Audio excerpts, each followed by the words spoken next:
So let them live their life. I'll just stay on God's mind. Yeah. Let them do them. I'll just stay on God's mind. Let them act how they gonna act, be how they gonna be. As long as I'm on God's mind, I'm winning. Yeah. Oh my God. You want to win? Get on God's mind. Yes. And those that get on God's mind are those that stay in His face. My God. My God. I mean, let me see the hands of my parents. Chances are, your kids stay on your mind when they stay in your face the most, right? Yes. Grandkids too. I ain't got none of them yet, Lisa. They ain't got no grandbabies yet. Yeah. But it's highly unlikely for you not to be on the mind and you in their face. My God. Yes. I know the thoughts that I think towards you.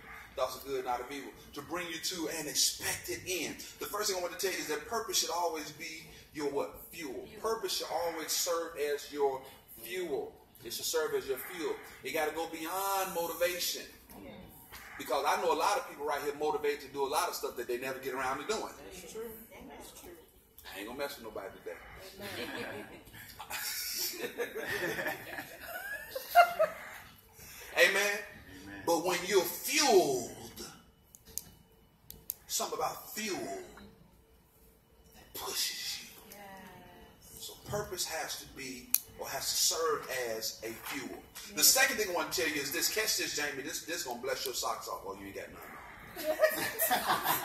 You're going to bless you right out them stilettos. Seeing the next. Somebody say seeing the next. Seeing the next. Quay. Seeing the next always gives momentum. Let me rephrase that. Let me come back. Bring it down. Seeing the finish always fuels you or gives you momentum for the next. What do I mean by that? When you see the finish, you're instantly or automatically motivated to move from where you are. Because you understand that in order to get to the finish, there has to be steps that are taken. Amen? Amen. Seeing the finish will always give momentum for the next. Catch this. Catch this. Many fear and avoid what's next because they lose sight of the fact that the finish is on the other side of it. Yes. They lose sight of the fact that the finish is on the other side of next. Philippians chapter 1, verse 6. Come here. Come here.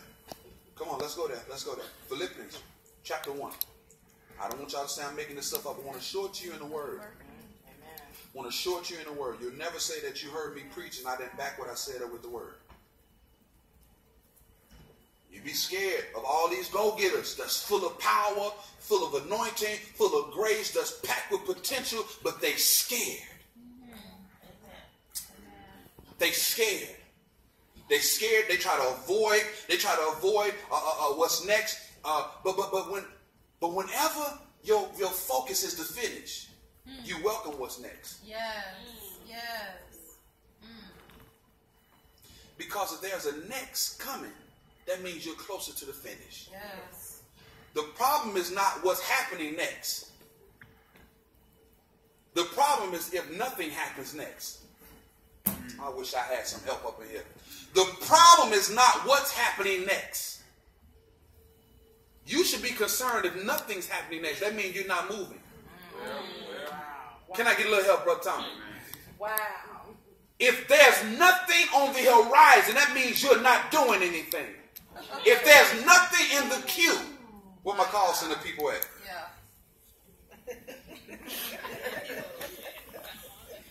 Yeah. I work in a call center. And if there's not another queue, another call in my queue, it can only mean one or two things. It only means that it either means I'm logged out or I'm not ready. That went over somebody's head.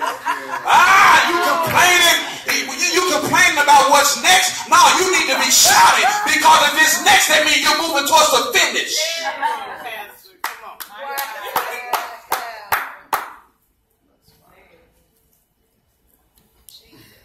What's next? What's next? Many fear avoid what's next because they lose sight of the fact that the finish is on the other side of it. Did you not know there's some people waiting on you on the other side of your comeback? Some folk waiting on you on that side. And it's a shame.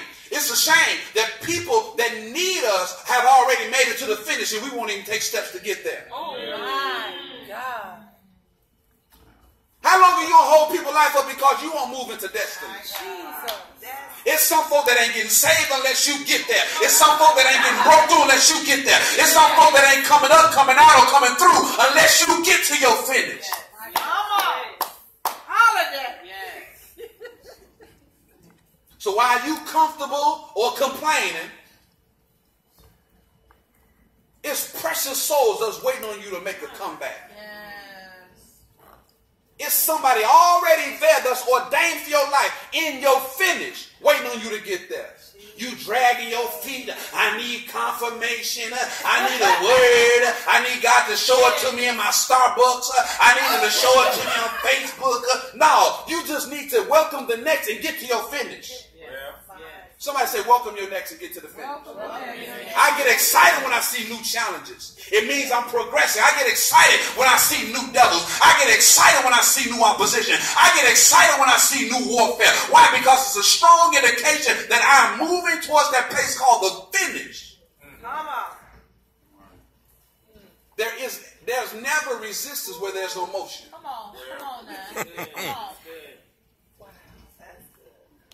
I saw some foolish stuff on the internet, and I said, what? It's amazing what people would call a hard time. Mind you, that's not a hard time. That's just the ramification of the decision you made. Well, yeah. Yeah. You ain't going through. You made a decision. Now your rejection demon is stirred up. You want somebody to pacify you and babyfy you. No, the truth is the truth. Yeah. well, Amen. Somebody say, thank God for the next. Thank God for the next. Have we made it to Philippians chapter 1, verse number 6? Yes, sir. Philippians 1, verse number 6. It said, being confident of this very thing, that he which has begun a good work in you will perform it unto the day of Jesus Christ. That word perform means to finish. My God. He will finish it, which means that he'll do what's needed to make it presentable. Yes. I never seen so many people that want to rush to the platform and ain't been finished. My God. Want to rush to the altar and ain't been finished. Yes. Want to rush to the pulpit and ain't been finished. Yes. Want to rush to preach, want to rush to prophesy, want to rush to the nations, ain't been finished. He said, being confident, that if you don't be confident in nothing else, you got to be confident in the fact that what God has started in your life, he's going to bring it to completion. well,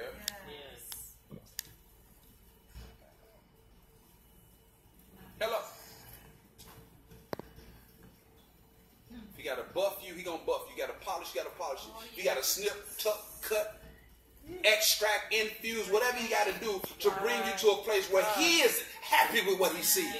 well, We don't tell God when he should be happy. With God, I stop this. I don't do this no more. And I'm better in this area. He said, okay, let me smash you again. Smash you again. My God. Let me smash you again. Because just the fact that you talking the way you talking, let me know you ain't ready. Let me smash you again. Let me smash you again and start you from the bottom. Come on. Come on, man. Yes. I don't mind getting there. Especially when I know I started from the bottom. My God. See, because if I start from the bottom, that means if I made it, God has formed me. He has sculpted me. He has perfected me. He has finished me. So let patience have a perfect work. Let patience have a perfect work. So that you may be what? Made perfect, complete, whole, entire, lacking nothing.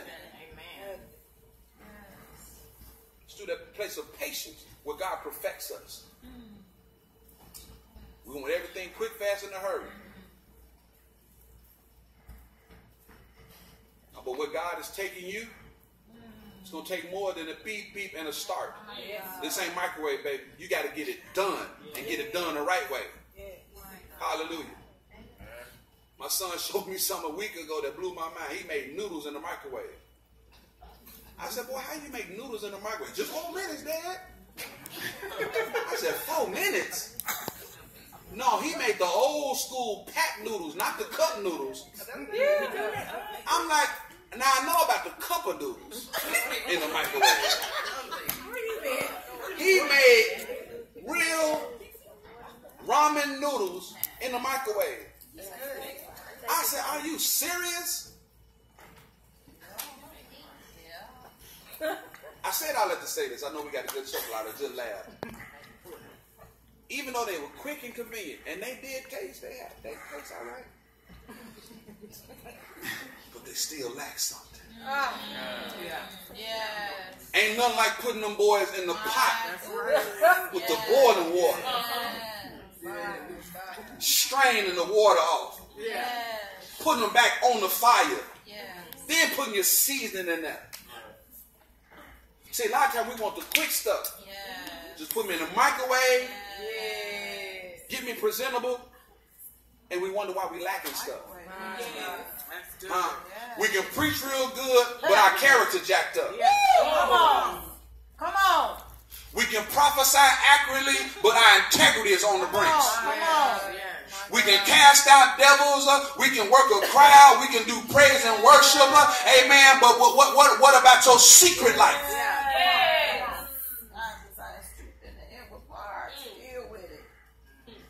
See, there's certain stuff that water deal with on them noodles that the microwave can't get to.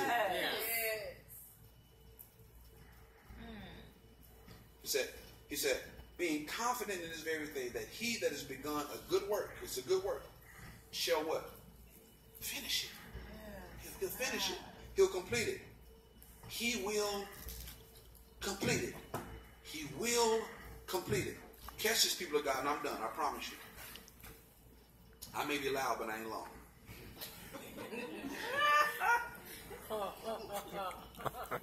Catch this. Catch this. We've been talking about the next, and we've been talking about the finish. Let me give you a few things about the next. I'm going to let you go. 2 things I want to highlight about the next. No matter what's next, and no matter what's now. Because of the finish, you'll be forced into one of 3 categories. Y'all ready? Let me say that again. No matter what's now, no matter what's next. Either way, you're going to be forced into one of 3 categories. Or you'll be forced to do one of 3 things. Number 1 is embrace it. My God. No matter what's going on now, or no matter what happens next, you're going to be forced to embrace it. What do you mean? What do you mean, preacher? You'll be forced to embrace it. I'm glad you asked. You'll be forced to get from it what God is releasing and revealing through it. See, when you take the scenic route, you miss what God is revealing and releasing.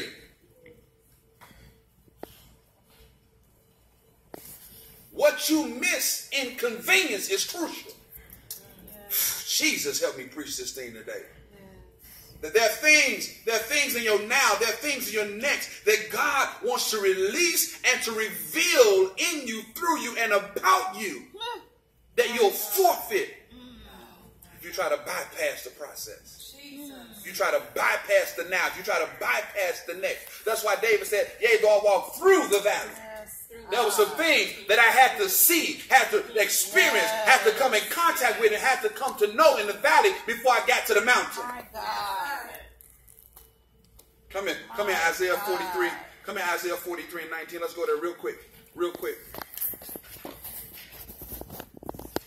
Come on. Isaiah 43. I want to prove it to you. Isaiah 43 and 19. Isaiah 43, 19. Isaiah 43, 19. What does it say? Help me, Holy Ghost. Behold. Hold on. Hold on. You got to embrace it. You got to get from it what God is releasing and what God is revealing, or you'll mess up the new thing. Nudge your neighbor and say, you got to be careful how you handle your now thing, so you won't mess up your new thing. Don't forsake your now and mess up your new. He said, behold, I do a what? No. Y'all don't say it like you mean it. What did he say? He said, behold, I do a new thing. Now it shall spring forth. My God.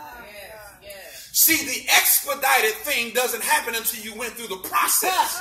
See, we want to expedite the process and come into the new thing. No, but he said, behold, I do a new thing, and it shall spring forth. Yes. It's going to jump out. Yes. Suddenly.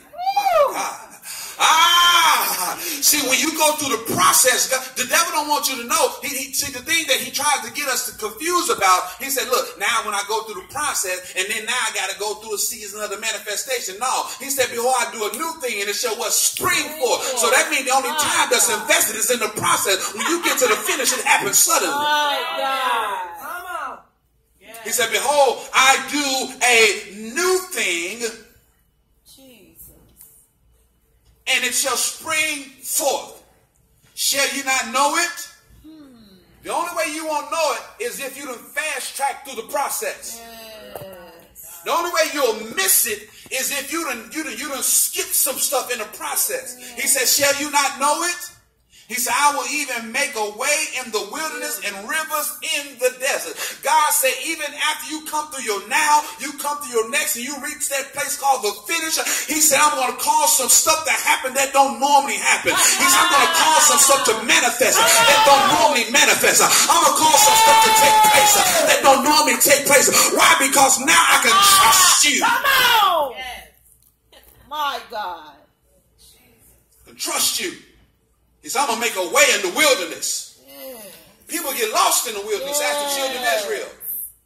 All it takes is one wrong turn in the wilderness, and you stuck there longer than you need to be. But God says, since you extracted what I wanted to show you in your now, what I want to show you in your next, I can trust you to navigate through that season called the wilderness. Why? Because I'm going to do some stuff that don't normally happen in the wilderness. I cause you to eat when everybody else is hungry. I cause you to drink when everybody else is thirsty. I cause you to flourish when everybody else is drying up. I cause you to be happy when everybody else is sad. Why? Because you went through the process. Come on. To get to that finish. You were persistent. My God. In the process. Quit complaining about your now. Yes. And get from it what God intended for you to get. Quit complaining about your now. Your status. Your current status, your current situation, your current level of living, current level of life. God said, get what I intended for you to get, because you're going to need it in your finish. My God. Say, behold, I do a new thing. That thing will spring up. Gonna spring up. It's gonna spring up. And God, you ain't got time to be getting caught off guard by the springing forth. My See, God trains your eye in your now. My God. So when it springs forth, you'll know what to look for. Jesus. My God. Thank God for your now, because some things that God matures you in. It's some things that God develops you in. It's some things that God takes off you and places on you so that you can get ready for the finish. My God. It's going to spring forth. So I'm going to make a way in the wilderness. Make a way in the wilderness. I'm going to cause rivers to flow in the desert. God said, you'll have water when it's dry.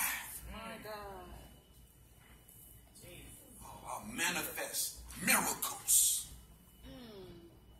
See, like, you know why we ain't seeing miracle signs and wonders? Because people ain't being good stewards of their now. God can't trust you with miracle signs and wonders.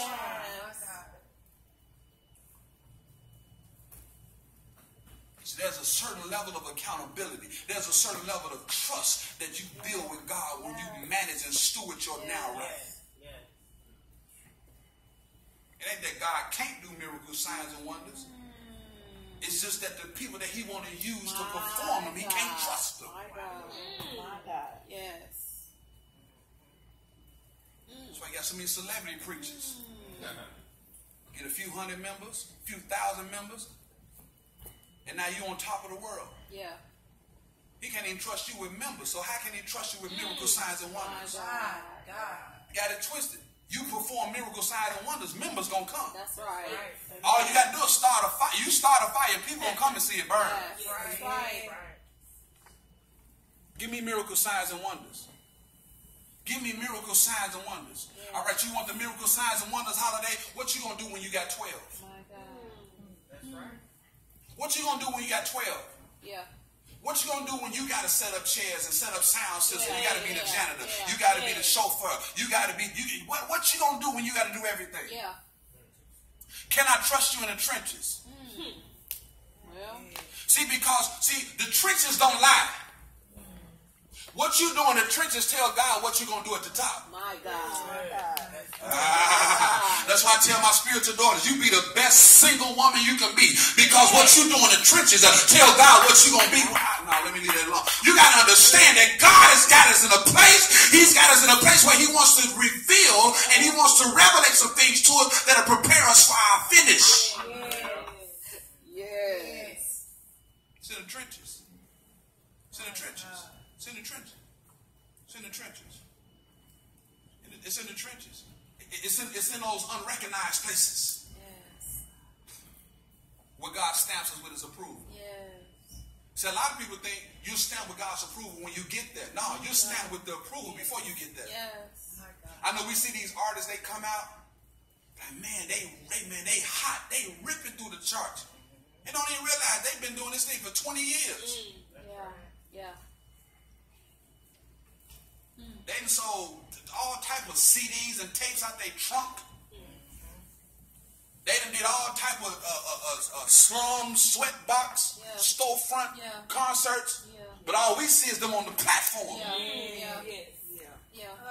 Even preachers. We see the fame, we see the lights, we see the cameras, the action. But what about when they was preaching when there wasn't nobody there but their wife and kids? For years. Before there was jets and tailor-made suits. It's always a now before the finish. And there's always a next after the now. You'll embrace it.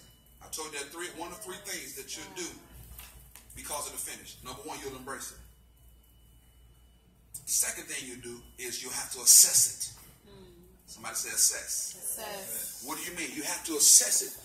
What I'm saying is you need to use wisdom on how to skillfully navigate through and around your now. You can't just go to be going. Can't to be moving to be moving. No, because you're trying to miss something. You have to assess your now. Because there's always something in your now that'll sharpen your skill to navigate right.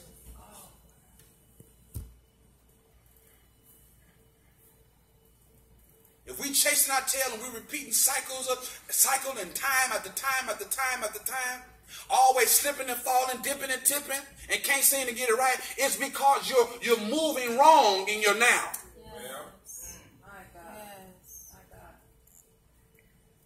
God, why am I in this state? What are you trying to work in me? What are you trying to work on me? What are you trying to work through me? God, give me what you promised in Proverbs chapter 2, verse 6 and 7. You declared that you give wisdom, and out of your mouth come in knowledge and understanding. God, I need that. So let me position my ear so I can get that and I can skillfully navigate through this season. Instead of becoming depressed, suicidal, rejected.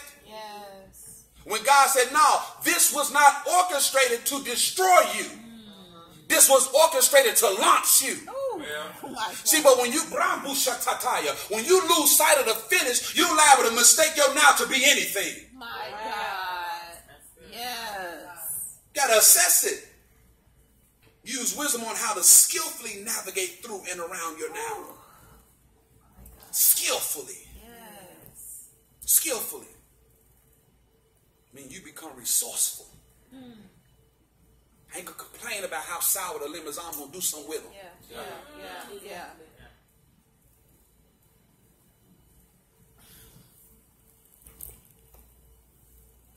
Ain't gonna complain about being in the jungle. Just check this coat I walk up out of here with on.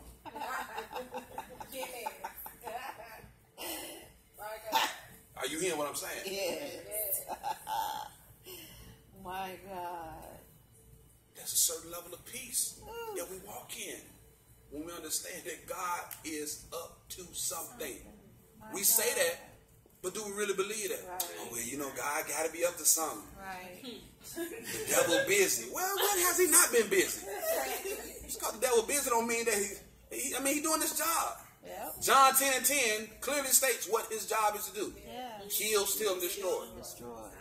You give him too much credit. That's right. Exactly. Amen. The devil doing his job is not an indication of God up to something. Yeah.